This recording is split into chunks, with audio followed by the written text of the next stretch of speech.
Hi friends, welcome to study with Singappenne. இன்றைக்கு நம்ம வீடியோவில் கண்ணதாசன் பற்றின பாடல்கள் புக்கில் எங்கெங்கே இருக்குது, ப்ரீவியஸ் இயர் கொஸ்டின்ஸையும் பார்க்கலாம். உலக மக்கள் ஜாதி, மதம், மொழி ஆகியவற்றால் பிரிந்துள்ளனர். இப்பிரிவினைகள் காரணமாக மக்களிடையே முரண்பாடுகளும் மோதல்களும் ஏற்படுகின்றன. எல்லோரிடத்தும் அன்பு காட்டி வாழ்வது, அமைதியாய் வாழ்வியல் நெறியாக கொண்டு வாழ்ந்தால் உலகம் உயர்வடையும். இதைத்தான் யார் சொல்கிறாங்க? இயேசு காவியம் சொல்லுது. சாந்தம் உடையோர் பேறு பெற்றோர் என தத்துவமும் சொன்னார். இந்த தாரணி முழுவதும் அவர்களுக்கு உரியது, தலைவர்கள் அவரென்றார். மாந்தரின் வாழ்வில் தேவைப்படுவது சாந்தம்தான் என்றார். அது மண்ணையும் ஆளும் விண்ணையும் ஆளும் மகத்துவம் பாரென்றார். சாதிகளாலும் பேதங்களாலும் தள்ளாடும் உலகமது, தர்மம் ஒன்றை நம்பிய பிறகே அடங்கிவிடும் கலகம். ஓதும் பொருளாதாரம் தனிலும் உன்னத அறம் வேண்டும், புவி உயர்வும் தாழ்வும் இல்லாதென வாழ்வினை பெற வேண்டும். இரக்கம் உடையோர் பேறு பெற்றோர் என இயேசுபிரான் சொன்னார். அவர் இரக்கம் காட்டி இரக்கத்தை பெறுவார், இதுதான் பரிசு என்றார். வாயும் வயிறும் ஆசையில் விழுந்தால் வாழ்க்கை பாலைவனம், அவ தூய மனத்தில் வாழ நினைத்தால் எல்லாம் சோலைவனம். இந்த கொஷின் கேட்டிருக்காங்க. அதாவது இந்த லைன்களை கொடுத்துட்டு யார் அப்படின்னு. வாயும் வயிறும் ஆசையில் விழுந்தால் வாழ்க்கை பாலைவனம், அவர் தூய மனத்தில் வாழ நினைத்தால் அது சோலைவனம். தமையும் வாட்டி பிறரையும் வாட்டும் சண்டை சச்சரவு தினம், தன்னாடு என்றும் பிறர் நாடு என்றும் பேசும் பொய்யுறவு. இமைக்கும் போதில் ஆயிரம் போட்டி, எத்தனை வீண் கனவு தினம், இவை இல்லாது அமைதிகள் செய்தால் இதயம் மலையளவு. இதில் இருக்க சொல் பொருள்: சாந்தம் அமைதி, மகத்துவம் சிறப்பு, பேதங்கள் வேறுபாடுகள், தாரணி உலகம், தத்துவம் உண்மை, இரக்கம் கருணை.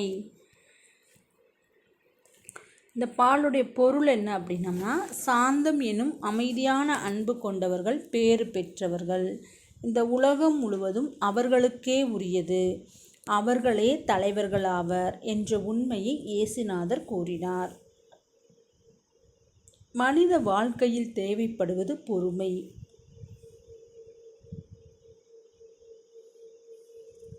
அது விண்ணையும் மண்ணையும் ஆட்சி செய்யும் பெருமையுடையது என்றார்.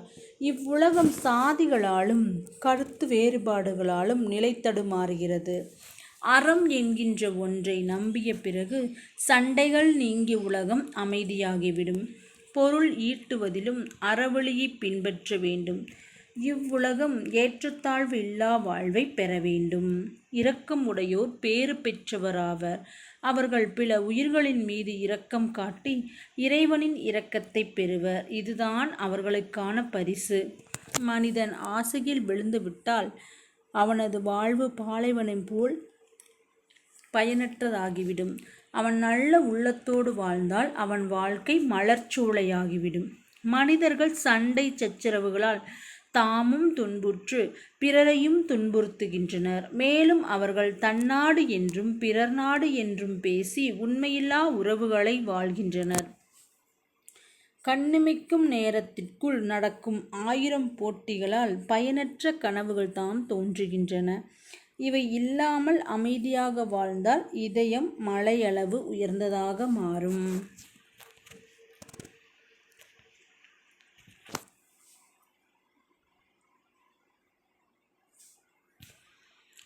உலகுக்கு உயிர்ப்பாற்றலை வழங்கும் ஞாயிறு ஒருபோதும் மறைவதில்லை. அதனை போன்றே இலக்கிய வளம் கொளிக்கும் மொழிகளிலும் உயிர்த்துடிப்புள்ள கவிஞர்கள் இடையராது தோன்றுகிறார்கள். அவர்கள் செம்மொழிகள் விழிகளுக்கு ஒளியூட்டி வருகிறார்கள். அவர்கள் வாழும் காலச் சூழலுக்கு ஏற்ப தத்தம் கவிதைகளை படைத்து காலத்தை வென்று நிலை நிற்கின்றார்கள். 20ஆம் நூற்றாண்டின் தமிழ் கவிஞர்களின் வரிசையில் தனக்கென்று தனி முத்திரையை பதித்தவர் கவிஞர் கண்ணதாசன். 20ஆம் நூற்றாண்டினுடைய தமிழ் கவிஞர்களின் வரிசையில் நின்று தமக்கென்று தனி இடத்தை பிடித்தவர் யார் அப்படின்னா கண்ணதாசன். எளிய சொற்களை கொண்டு உள்ளத்தை மகிழ்விக்கும் பாடல்களை இயற்றிய பெருமை கண்ணதாசனுக்கு உண்டு. செந்தமிழ் சொல்லெடுத்து இசை தொடுப்பேன், வண்ணச் சந்தத்திலே கவிதை சரம் தொடுப்பேன். இது அவருடைய தமிழ் உணர்வை ஊற்றுகிறது. தமிழ்த்தாயின் மீது கொண்ட பற்று என்ன பாடல் அப்படின்னா, கதிர்வெடுத்து பிளம்பு விட கடல் கொதித்து சூடேற்ற முதுமை மிகு நிலப்பரப்பில் முதற்பரப்பு தோன்றிவிட நதி வருமுன் மணல் வருமுன் நலம் வளர்த்த தமிழனங்கே. இது தமிழ்த்தாய் மீது அவர் கொண்டுள்ள பற்றினை காட்டுகிறது.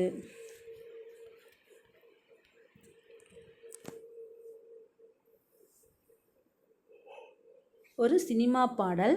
வாழ்க்கை என்றால் 1000 இருக்கும், வாசல் தோறும் வேதனை இருக்கும், வந்த துன்பம் எதுவென்றாலும் வாடி நின்றால் ஓடுவதில்லை, எதையும் தாங்கும் இதயம் இருந்தால் இறுதி வரைக்கும் அமைதி இருக்கும். அடுத்தது என்ன பண்ணியிருப்பாருன்னா, பள்ளி கல்லூரிகளில் முடிச்சு செல்கிற மாணவர்கள் அங்கே நடக்கிற அந்த விழாவில் கலந்துக்குவாங்க. அப்போ பாடின பாடல் அப்படின்னு சொல்லி கண்ணதாசன் என்ன எழுதியிருக்காருன்னா, பசுமை நிறைந்த நினைவுகளே, பாடித் திரிந்த பறவைகளே, பழகி கழித்த தோழர்களே, பறந்து செல்கின்றோம் நாம் பறந்து செல்கின்றோம். அதுக்கப்புறம் என்ன வரும்னா, அந்த பாட்டில் இந்த ஒரு லைன் வரும், எந்த ஊரில் எந்த நாட்டில் என்று காண்போமோ. அதாவது ஃபேர்வெல் டே முடிஞ்சு, காலேஜ் ஃபேர்வெல் டே முடிஞ்சு போகிற அன்னைக்கு ஸ்டூடெண்ட்ஸ் எல்லாம் பாடுற பாடல். குறுகுறு நடந்து சிறுகை நீட்டி மழலை மெலி பேசும் குழந்தையே நீ ஒரு கவிதை. அக்குழந்தையை உவமிக்கும் கண்ணதாசனுடைய அழகான பாடல். முத்தான முத்தல்லவோ, மிதந்து வந்த முத்தல்லவோ, கட்டான மலரல்லவோ, கடவுள் தந்த பொருளல்லவோ, சின்னஞ்சிறு சிறகு கொண்ட சிங்காரச் சிட்டல்லவோ, செம்மாதுளை பிளந்து சிரித்து வரும் சிரிப்பல்லவோ, மாவடு கண்ணல்லவோ, மைனாவின் மொழியல்லவோ. இந்த பாடல் உங்களுக்கு கேட்ட ஞாபகம் வரும். முத்தான முத்தல்லவோ அப்படின்னு வரும் இந்த பாட்டு. அதை நம்ம கேட்டால் நமக்கு ஞாபகம் வரும். பொது உடைமை, சுரண்டல், வறுமை ஆகியன நீங்கவும் சமத்துவம் ஓங்கமும் பொதுமை உணர்வே ஏற்றது அப்படிங்கிறத கண்ணதாசன் வலியுறுத்தியிருக்கிறார். அதை என்ன சொல்லியிருப்பார்னா, அந்த பொது உடைமைக்காக கண்ணதாசன் என்ன ஒரு பாட்டு சொல்லியிருப்பார் அப்படின்னா, எல்லாரும் எல்லாமும் பெற வேண்டும், இங்கு இல்லாமை இல்லாத நிலை வேண்டும், வல்லான் பொருள் குவிக்கும் தனியுடைமை நீங்கி வர வேண்டும், திருநாட்டில் பொது உடைமை. கவிதைகளில் சொல்லப்படும் கருத்துக்களை காட்டிலும் அக்கருத்துக்களை வெளிப்பட்ட கவிஞன் கையாளும் முறைகளும் இனிமைதான். கவிதை நடை என்பது கவிதையின் பொருளிலும் அதனை வெளிப்படுத்தும் மொழியிலும் அமைந்துள்ளது. ஓசை நயம், உழவர் பெருமக்களின் இல்லத்தே எழுகின்ற பல்வேறு ஓசைகளை இயைபுத்தொடையையும் இசைநயமும் ஒத்து ஒலிக்கின்றன. காளை மணியோசை, களத்துமணி நெல்லோசை, வாழை இலையோசை, வஞ்சியற்கை வளையோசை, தாளை மடலோசை, தாயார் தயிர் மத்தோசை, கோழி குரலோசை, குளவியர்வாய் தேனோசை. ஓசை என்னும் சொல்லை பலமுறை பயன்படுத்தி பொருள் நலமும் ஓசை இனிமையும் பொருந்துமாறு கண்ணதாசன் பாடியிருக்காரு. அடுத்து சொல்லாட்சி. கவிதைக்கு மூலப்பொருள் சொற்கள். இனிய தமிழ் சொற்களாகிய மணிகள் கவிஞர்களால் கையாளப்படும் பொழுது அவை பட்டை தீட்டப்பட்டு ஒளி வீசுகின்றன. உண்மையைச் சொல்லி நன்மையைச் செய்தால் உலகம் உன்னிடம் மயங்கும், நிலை உயரும்போது பணிவு கொண்டால் உயிர்கள் உன்னை வணங்கும். இப்போ இவருடைய குறிப்பு பார்த்தோம்னா, முத்தையா அப்படிங்கிற இயற்பெயர் கொண்ட கண்ணதாசன் சிவகங்கை மாவட்டத்தில் சிறுகூடல்பட்டி என்னும் சிற்றூரில் 24/6/1927 அன்று பிறந்தார். இவருடைய பெற்றோர் சாத்தப்பன் விஷாலாட்சி. ஆட்டனத்தி ஆதிமந்தி, மாங்கனி, கள்ளக்குடி மாகாவியம், இயேசு காவியம் முதலிய இவர் படைத்த நூல்கள். ராசதண்டனை என்பது இவர் கம்பர், அம்பிகாபதி வரலாற்றை அடிப்படையாக கொண்ட இவர் படைத்த இனிய நாடகம். ராசதண்டனை என்பது கவிஞர் கண்ணதாசன் அவர்களுடைய இனிய நாடகம். இந்த கொஷின் நிறைய டைம் கேட்டிருக்காங்க குரூப் 4ல். 1000 தீவு அங்கையற்கண்ணி, வேளாங்குடி திருவிழா முதலிய பல புதினங்களையும் கண்ணதாசன் படைத்திருக்கிறார். அவர் எழுதிய 20க்கும் மேற்பட்ட புதினங்களில் சேரமான் காதலி, அவருடைய புதினம் என்னது? சேரமான் காதலி. அதற்கு சாகித்ய அகாடமி விருது கிடைத்திருக்கிறது. கண்ணதாசன் தென்றல், முல்லை, கண்ணதாசன் தமிழ்மலர் ஆகிய இதழ்களில் தொடங்கி அவற்றிற்கு ஆசிரியராக இருந்து இதழ் பணி ஆற்றியுள்ளார். கவிதையிலும் உரைநடையிலும் சொற்பொழிவும் திரைப்படத்துறையிலும் தமக்கென ஒரு புதிய வழியினை வகுத்து கொண்டு தலை நிமிர்ந்து நின்றவர் கண்ணதாசன். அவர் தம் கவிதைகளால் என்றென்றும் வாழ்ந்து கொண்டிருக்கிறார். நான் நிரந்தரமானவன், அழிவதில்லை, என் நிலையிலும் எனக்கு மரணம் இல்லை அப்படின்னு சொல்லியிருக்காரு.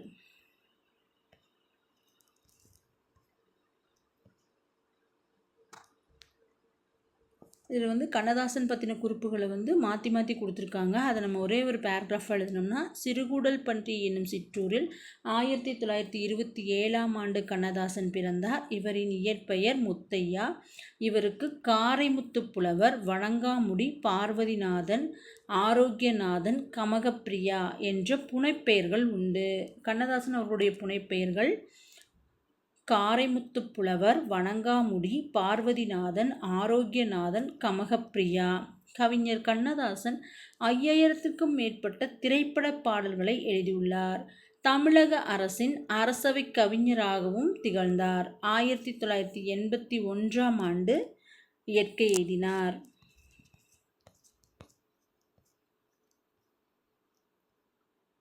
இவருடைய இன்னொரு பாடல் என்ன அப்படின்னு பார்த்தோம்னா, மலர்ந்தும் மலராத பாதி மலர் போல வளரும் வெளிவண்ணமே, வந்து விடிந்தும் விடியாத காலை பொழுதாக விளைந்த கலை எண்ணமே, நதியில் விளையாளி கொடியில் தலை சீவி நடந்த இளம் தென்றலே, பிலர் பொதிகை வளர் பொதிகை மலை தோன்றி மதுரை நகர் கண்டு பொழிந்த தமிழ் மன்றமே.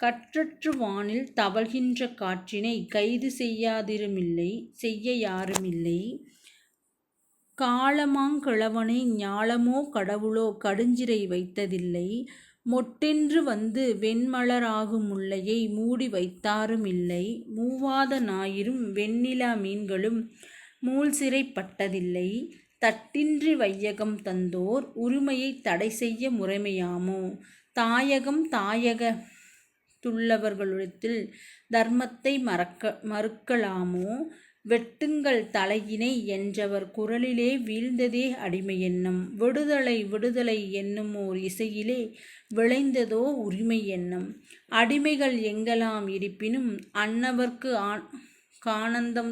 ஆனந்தம் தருவதே நாள், ஆதிக்க வெறியர்தம் காலில்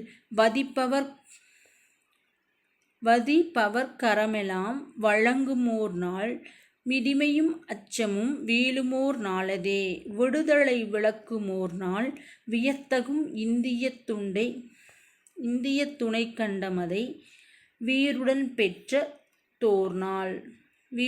பெற்றதோர் நாள், குடிகளும் மொழிகளும் இனங்களும் பல்வகை குவியுமிடங் கண்டமுற்றும் கூட்டுற வென்றியனால் வாழுமே அல்லாது கொடுமையால் வாழ்வதில்லை, அடிமை என்றொருவரும் எண்ணாத வகையில் அவரவர் உரிமை காத்து, அடிமை என்றொருவரும் எண்ணாத வகையில் அவரவர் உரிமை காத்து, ஆக்கிடும் உறைவினை அமைந்திடும் நாளினை அன்பினான் கொண்டு சேர்ப்போம்.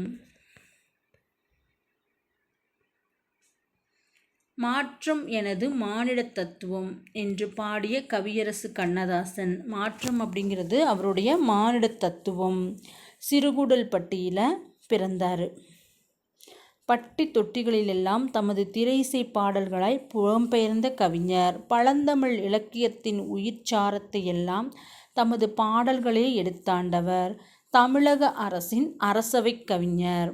சாத்தப்பன் விசாலாட்சி என்பவருக்கு மகனாக 24/6/1927 பிறந்தார். முத்தையா என்ற பெயரையே கண்ணதாசன் என மாற்றிக்கொண்டார்.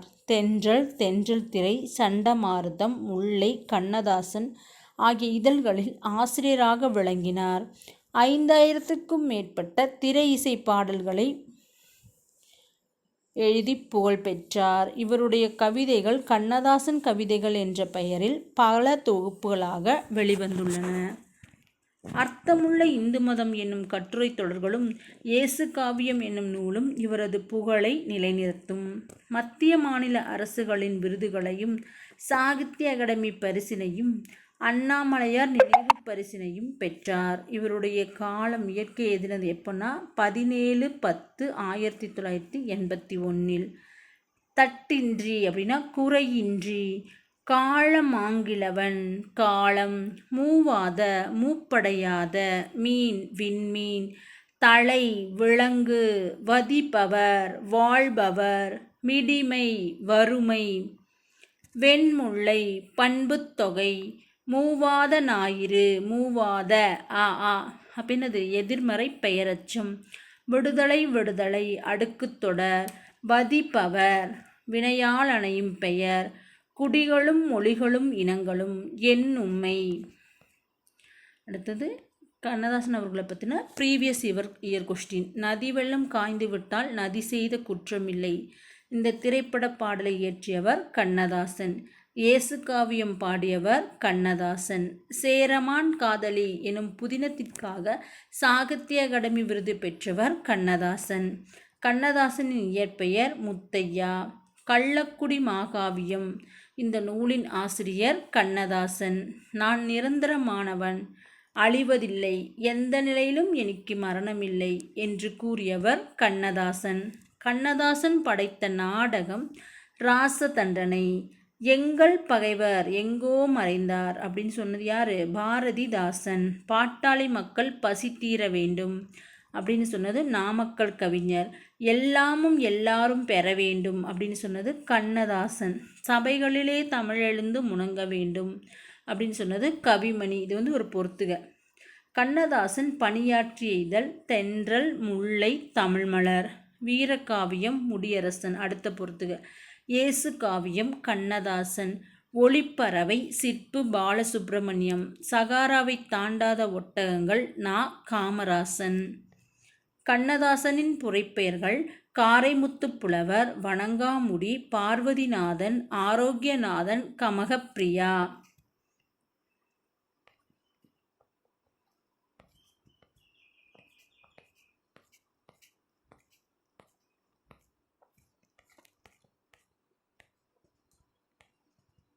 அடுத்தது புனைப்பெயர்களும் இயற்பெயர்களும். புதுமை பித்தன், சோ விருத்தாச்சலம், ஈரோடு தமிழன்பன், ஜெகதீசன், வாணிதாசன், எத்திராஜ், தண்ணீர் கண்ணதாசன், முத்தையா.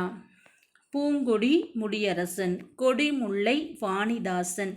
வாணி அப்படின்னா ஒரு பெண்ணை ஞாபகம் வச்சுக்கலாம். பெண்களுடைய எடை எப்படி இருக்கும்? கொடி மாதிரி இருக்கும். ஆட்டனத்தி ஆதிமந்தி கண்ணதாசன்.